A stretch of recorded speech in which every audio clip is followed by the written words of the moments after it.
Good day, viewers. In this video, I want to talk about the judgment that is about to happen between P2B, INEC, Tinubu, and PDP. So this is the prediction of the judgment. But before we go further about the prediction of the judgment, what the judge is likely to be declared, let us look into one of the greatest defense of APC, one of the greatest defense on Tinubu. You know, Tinubu and APC have closed their case against P2B. They have finished calling witnesses. They have finished presenting their cases. So let us look among the whole document they presented. The only one that sparked fire is the one they talk about, the double nomination of P2B, that P2B was in the Labour Party and P2B was also in the PDP, but that is not true.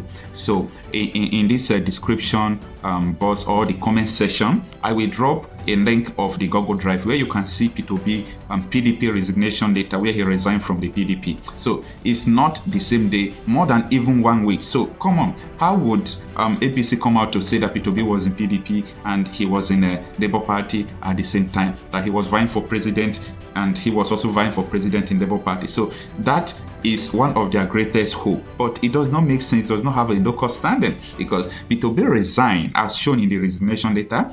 And thereafter, the day he joined Labour Party, it was shown his snap picture with his Labour Party membership card. Then that was last year. So let me read out this article for you.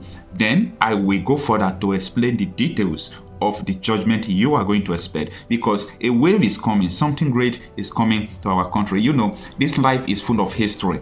History always happens because things are happening every day. So what is going to happen about this judgment is going to become a history, because it is something that people have never seen in the history of Nigeria. Now, this is the article. Let me read. Say APC present a case of double nomination against P2B, and I think it is a very valid one. Update from the tribunal. Part of the document tendered today by the President Tinubu through his counsel seeks to prove that P2B has a case of double nomination. Mr. Obi purportedly resigned his membership from the People's Democratic Party on 26 May 2022 to join Labour Party on 27 May 2022. Full stop. Let me stop here first. So that is a big lie. As I told you, I present P2B resignation letter to you. P2B resigned. That was on 22nd of May. Check it on the comment section. I drop the Google Drive link that will lead you to P2B resignation letter. So P2B, first of all, did not resign on 26 as they claimed. So that made the case to be dead on arrival, because you don't lie in the court. When you prove, for example, you prove you have 20,000 votes and the control it, you don't have 20,000 votes. In the court of law, you have lied. So your case doesn't make sense again. So let's go ahead to read this. It says the Labour Party conducted its presidential primary election on the 30th May 2022, which produced Mr. Obi as the candidate it intended to sponsor in the general election. It says by virtue of section 77(3) of the Electoral Act, Labour is mandated to have submitted its comprehensive register of membership to INEC 30 days before its presidential primary, implying that the register of members must have been submitted to INEC on or before 30th of April 2022. Now, let me explain this. INEC closed their portal of submission of membership the midnight of 30th of April. So it's not a deadline. If it is a deadline, INEC will not accept it. INEC will never accept it if it is a deadline. So many people from ANPP, Kwakwanso's party, they couldn't upload their nomination, their primary nomination in the INEC portal. Why? Because the INEC closed their portal. So INEC have a deadline, and that deadline, once it is closed, it is closed. For you to come to court and say that that the time they're supposed to submit P2B this thing that they did not submit it, that is a big lie. Labour Party is not INEC, so INEC could have even declined it before them. Let's go ahead and read the remaining paragraph. It says Mr. P2B, as at 30th April 2022, was still a member of PDP. That is a big lie. As I told you, check the resignation letter of P2B. That is a big lie. So now it says Mr. P2B, as at 30th April 2022, was still a member of the PDP, and his name was not in the register member of submitted by Labour Party to INEC. That is another big lie. According to the council, P2B was still a member of PDP when he contested the presidential election under the Labour Party. So this is a case that is dead on arrival, and the Labour Party has come out to say that what he presented is a case of dead on arrival. But however, this case has been treated by a federal high court. This case has been treated by a court of appeal. It is the party called AMPRB-APN. They were the one that took P2B to court before. So P2B won them at the federal high court. The appeal court so dismissed their case. So this suit doesn't have a local standing. So that is not an issue. Now, let us go into what are we expecting from this judgment. You know, there are two parties that are defendants. There are two parties that the PDP, the Labour Party MP, are suing. They sued APC and Tinubu with Shetima, and they sued INEC.